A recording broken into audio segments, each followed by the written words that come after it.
భక్తులారా, ఈ ఉదయకాల సమయంలో ఈ స్థలంలోనికి రావటంలో దేవుని యొక్క అనాదికాల ఉద్దేశం ఏంటంటే, ప్రతి మానవుడు కూడా భక్తి చేయాలి, చివరికి మోక్షం చేరాలి. అయితే ఈ భక్తి చేయటానికి, ఆ ముక్తి కొరకు ఏ విధంగా ప్రయాసపడాలనో మానవుడికి తెలియబడలేదు. కాబట్టి పురాతన కాలం నుంచి కూడా మానవుడు ఎన్నో విధాలుగా ప్రయాసపడుతూ వస్తున్నాడు. ఎన్నో విధాలుగా తన స్థితిగతులను బట్టి, తన ప్రయాసను బట్టి ఆ ముక్తి కోసం ప్రయాసపడుతున్నాడు, కానీ చివరికి ప్రయోజనం లేకుండా పోతా ఉంది. అయితే దీని విషయమై భగవంతుడు అంటే ఆదిదేవుడు ఉన్నగా ఒక్కగానొక్క దేవుడే, ఆ పరమాత్ముడైన ఆ దేవుడే చివరికి ఆయన ఆలోచిస్తూ వచ్చినాడు. ఎందుకంటే మానవుడు ఈ భూమి మీద ఉన్నటువంటి తాను కలగజేసినటువంటి సృష్టిని పూజిస్తూ సృష్టి ద్వారానే మోక్షం ఉందనుకొని తను భ్రమలో ఉంటున్నప్పుడు, తను ప్రయాసలో ఉన్నప్పుడు ఈ ప్రయాస అంతా కూడా ఒక దినం వ్యర్థమవుతుంది. చివరికి మానవుని ఆత్మ నిత్య నరకానికి వెళ్ళిపోయి, నిత్య నరకములు, ఆరని అగ్నిగుండములు, యుగయుగములు అల్లాడిపోయేటువంటి దౌర్భాగ్యమైన పరిస్థితి ఉందని తెలిసి ఆదిదేవుడే చివరికి దానికి పరిష్కారం చూపించాలని ఆశ కలిగి ఆయనే నరావతారిగా ఈ భూమండలం మీదకి దిగి రావడం జరిగింది. 2024 సంవత్సరాల కిందట ఆయన భూమి మీదకి దిగి వచ్చి మానవుడి భక్తికి సార్థకము కలగజేయడానికి, చివరికి భక్తిలో కొనసాగటానికి, చివరికి ఈ జన్మ అనంతరము మోక్షానికి వెళ్ళటానికి మార్గము సుగమము చేస్తూ వచ్చినాడు. ఎందుకంటే ప్రేమించి వాళ్ళరా, ప్రతి మానవుడు కూడా జన్మతః పాపి. కాబట్టి ఏ మానవుడు కూడా నేను మంచివాడను, నాలో పాపము అనేదే లేదు అని చెప్పడానికి యోగ్యుడు ఏమాత్రము కాదు.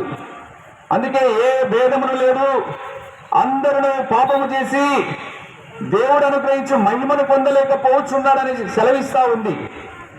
అందుకే ప్రేమటువంటి వాళ్ళరా, ప్రతి మానవుడు కూడా జన్మతః పాపి, అదేవిధంగా కర్మలో కూడా పాపి. కాబట్టి ఈ పాపము నుండి పరిష్కారం చూపించడానికి, ఎందుకంటే ప్రతి సమస్యకు ఒక పరిష్కారం ఉంది.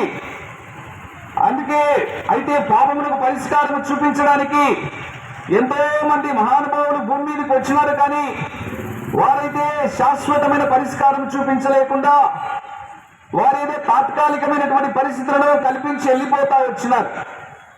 అయితే శాశ్వతమైన పరిష్కారం ఆ భగవంతుడే భూమి మీద కల్పించడానికి తనే నరావతారిగా వచ్చి మానవుడు చేసినటువంటి ప్రతి పాపమునకు, జన్మ పాపము, కర్మ పాపములన్నిటికీ తానే పరిష్కారం చూపించదలిచి సిలువలో మనందరి నిమిత్తమై ఆయన బలియాగంగా అర్పించబడుతూ వచ్చినాడు. అంతకుముందు తాత్కాలికమైన పరిష్కారాలు ఏంటంటే, ఎడ్లను, కోళ్లను, దున్నలను, పశువులను వధించి దాని రక్తము చేత మానవుడు తను నెమ్మది కలుగుతూ ఉందని ఆశపడుతూ వచ్చినాడు. అయితే ఎడ్ల యొక్కయో మేకల యొక్కయో రక్తము మానవి పాపములను తీసివేయట అసాధ్యము. గనుక ఆ భగవంతుడే నరుని రూపంలో వచ్చి ఆయన పుట్టుకలో శుద్ధుడు, కన్య సుతాయనమా అని కన్యక గర్భంలో జన్మించిన వాడు, తానే స్వయంభువుడు. తిరిగి భూమి మీద తన 33.5 సంవత్సరాల జీవితంలో ఈ మాయా ఏది కూడా, ఈ మాయా సంబంధమైనటువంటి పాపాలు ఏది కూడా తను ఏమాత్రము తాకకుండా శ్రేష్ఠుడుగా జీవించి ఆయన అతి పవిత్రమైన జీవితం కలిగి చివరికి అందరి కొరకు తన పవిత్రమైన రక్తాన్ని భూమి మీద ధారలుగా చుక్కలుగా కారుస్తూ వచ్చినాడు. ఈ విధంగా ఆయన కార్చిన పవిత్రమైన రక్తములో, నిర్దోషమైన నిష్కలంకమైన శ్రేష్టమైన రక్తములో ప్రతి మానవుని యొక్క పాపములన్నీ కూడా తీసివేయబడుతూ వచ్చినాయి. ఆయన అరికాలు మొదలుకొని నడివెత్తి వరకు కూడా మన దోషముల నిమిత్తమై, మన పాపముల నిమిత్తమై, మన కర్మల నిమిత్తమై ఆయన గాయపరచబడుతూ వచ్చినాడు. కాబట్టి ఆయన రక్తములోనే ప్రతి మానవునికి నిజమైనటువంటి నెమ్మది ఉంది. అందుకే ప్రయాసపడి భారం మోసుకొనిచున్న సమస్త జనులారా అంటే ఒక ప్రాంతవాసులారా, ఒక దేశవాసులారా, ఒక రాష్ట్రవాసులారా, ఒక కులవాసులారా, ఒక మతవాసులారా అని చెప్పడం లేదు.